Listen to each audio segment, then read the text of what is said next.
In the name of Jesus Christ. Every shame that comes from man, let it go in the name of Jesus Christ. Every wicked reproach, let it disappear in the name of Jesus Christ. Receive the garment of praise. Receive the garment of testimony. Receive the garment of blessing. Receive the garment of joy. Receive the garment of smiling. You shall be joyful in the Lord in the name of Jesus. Let the weak say, I am strong, because something has happened to you in the name of Jesus. We bind every spirit of reproach, every spirit of shame upon anybody's life here in the name of Jesus. Receive the garment of salvation. Receive the garment of praise. Receive the robe of righteousness in the mighty name of Jesus. Sometimes the devil too orchestrates that in the name of the Spirit in such a way that physically you well dressed, but spiritually you are wearing things that scares people away and they limit your life. Thank you, Jesus. The mountaintop grace provokes the hand of God to be on a man's life. That's the 4th point.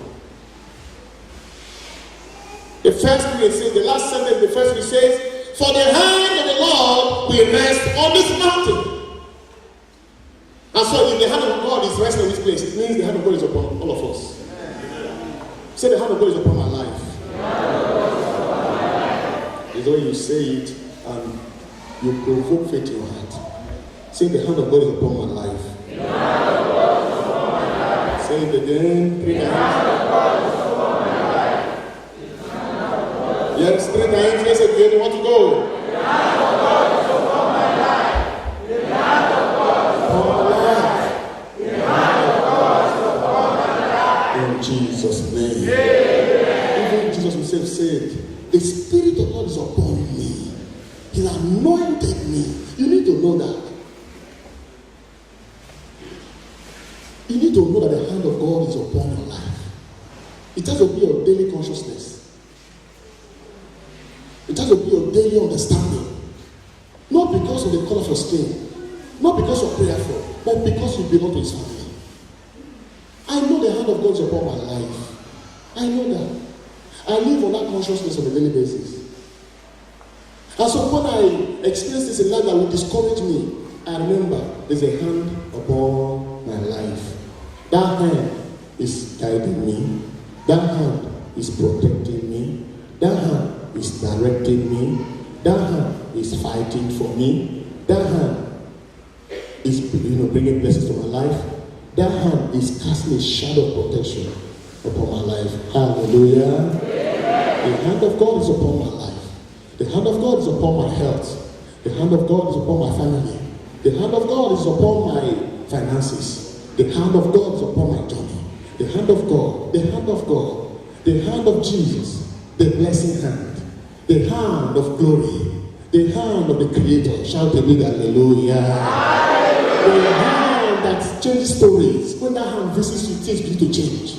Oh, look at that woman. Just stretched forth his hand and said, young man, rise up. And he rose up.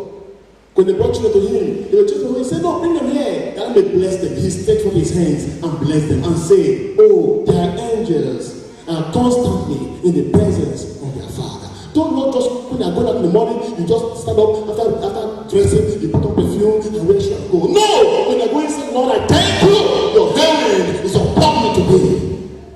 You've got to also wear that. It's the grace given to you. That's why he asked you to come today, that he may bless you and place his hand on you as you go out the next 7 days again. He wants to kind of stir you up like consciousness. I want you to say with boldness, the hand of God is upon my life. I said, say the hand of God is upon my life. In the name of Jesus.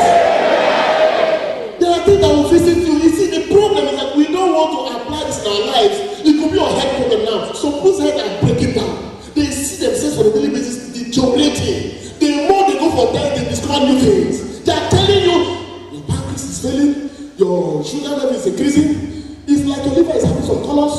Every day that increases your high blood pressure, they are telling you all kinds of things. You are spending money, it is still. Go back home and say, God, I will not die like this. Your hand is upon my life. Can you bless me? Can you change my story? Can you improve me? Please let your blessing come upon these drugs as I take them. Let something happen. Don't be ordinary. In the name of Jesus, the hand of God is upon your life. I say the hand of God is upon your life. I say the hand of God is upon your life. The hand of God is upon your life. The hand of God is upon your family. In the name of Jesus. We are not alone. God is with us. The Bible says, God be for us. Who can be against us? Yes, no one can be against us. Jesus said, I shall be with you unto the end of time. He has committed himself to the welfare of his people. He has provided for us all that we need. A feast, a banquet, and a hilltop. He has called us, come to the mountain and partake of the banquet of rich wine and partake of all that he prepared. He is prepared for you. I say it is prepared for you. I say it is prepared for you. In the name of Jesus Christ. A few things, what can deprive one from the blessings of the mountaintop? Number one, blatant refusal to yield to God.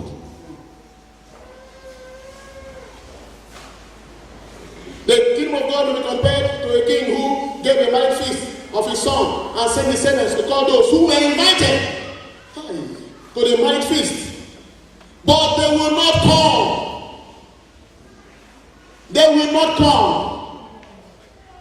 There is this blatant refusal, not physical one, but inside. They refuse to yield. Until you yield, you cannot grow. The best in you cannot come out. Blatant refusal. Refusing to submit to God's word. So submit to God's principles. These kind of people are well known to have what they call the hardness of heart. They will not come. They don't see the sense of coming. They don't see the reason for going. Why should I go? Church. They have the image of church that is fallen. They don't have the image of the glorious church. That's why I tell people, when you come to church, don't look at the physical things you see. Look at this man. He go to church, look at him. Hey, and they say he's one of those cautionary strong. That their church, I'm not going again. Look at you. You are not free yourself. Hey, I don't want to insult me. Because if I go and look at the way they are insulting with that, in that church, they don't respect anybody. They just talking hard. Yeah, the chairman did this to me. And because of that, was I go there? They're all pretending. They pretend and say, the leader of this group just insulted me publicly. Even if I did wrong, must he insult me like that? Because of that, you now vamos from going to that group. You are only seeing the church from the physical point of view. You are not killing yet. You are still the flesh. And on that level, you can't experience God. The Bible says the flesh profits nothing. You have to come to a point of life where no human being will deter you from the things of God. No human being will discourage you. Nobody's around the church. No big getter. You can't pursue me. Hallelujah. Amen. You can't pursue me. One said, hey, Father, I'm not coming again. I said, I came that day. I do this fish. They're not giving me food. I said, because of food now, you won't come to church again. Father, they're not sensitive. So the sensitivity should be well managed to the point that it's the food, giving you food. They are sharing things. When they reach my turn, they gave me half. Tell the neighbor,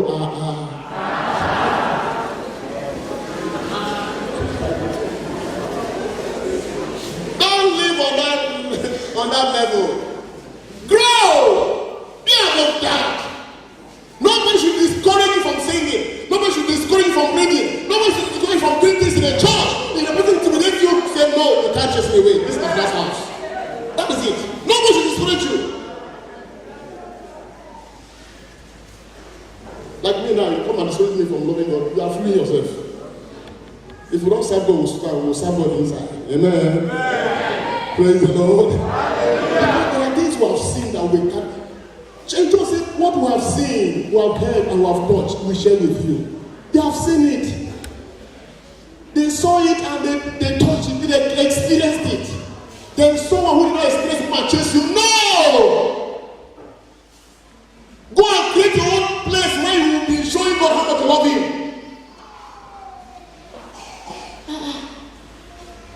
Blatant refusal makes you to lose the grace of this place. You can't be inside this place with these graces and then you tell me that you can't get a job. Where is favor? God's favor. Where is God's favor? God favors His own people. When His hand touches you, everyone admire you and look for you. Amen.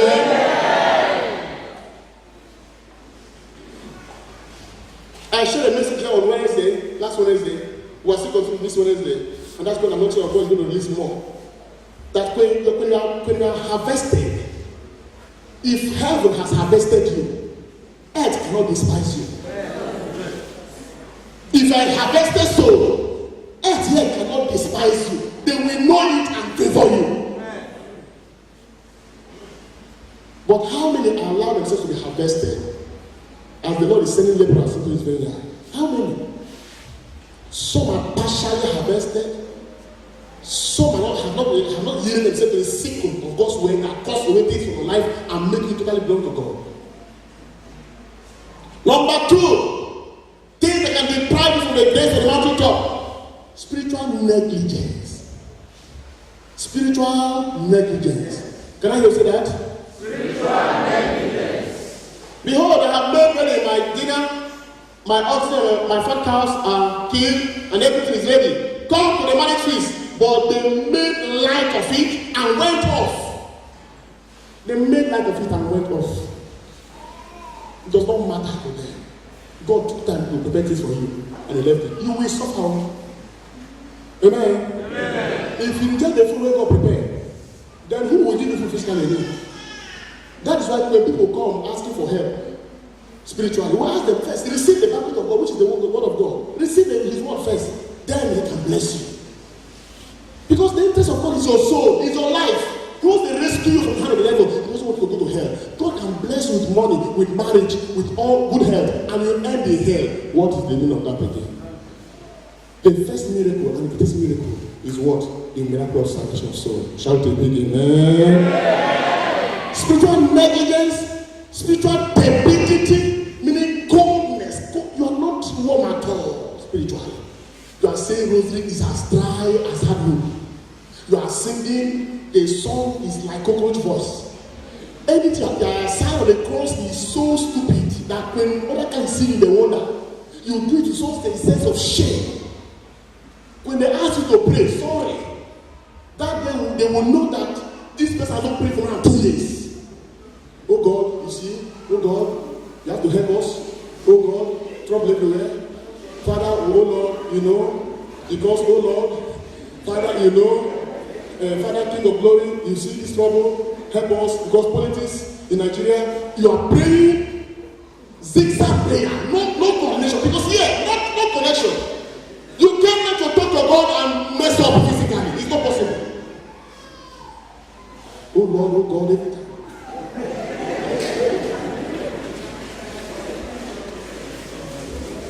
It's like despising to go to school and expecting to speak fluent English. It's not possible now. If you didn't go to school to articulate the problem, so you can't be one who talks with God and come out and talk disjointly. What flows inside will always flow outside. Amen. Amen. What touch you inside will show physically. If you are not fire inside, you will not be fire outside. If you don't know spirituals inside, you don't know spirituals outside. If you don't win the battle in prayer, you can't win physically. Spiritual negligence. Stop tepidity. Consecration is going on. Please, surfing the internet. Amen? You know, when we bring consecration here, some people be with their phones. They know that one. This is the body of Christ. They are suffering. And they expect blessing to come there. Spiritual negligence. You are in the church. The word of God is coming to you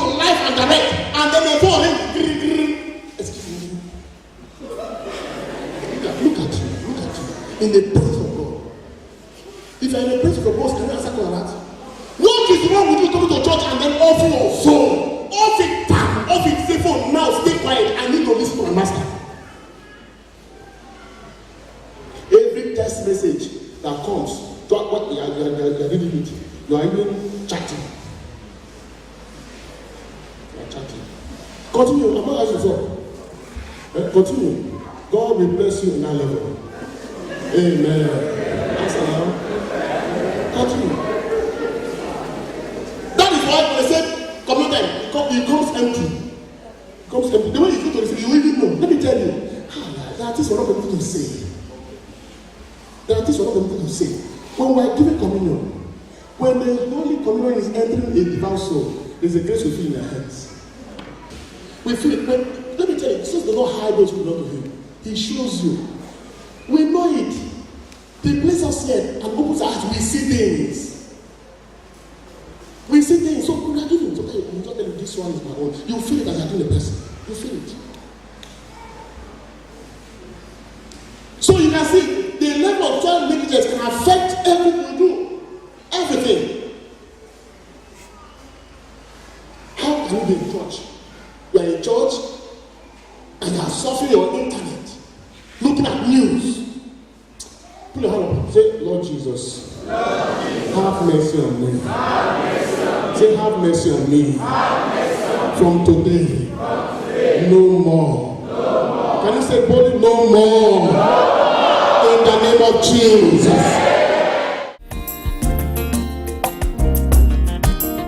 The message you just heard was produced by Catholic Eucharistic Word of Life. For more information and prayers, please contact Our Lady Queen of Martha, Sabon Lugbe Airport Road, Abuja, or call us on 080-6852-9797.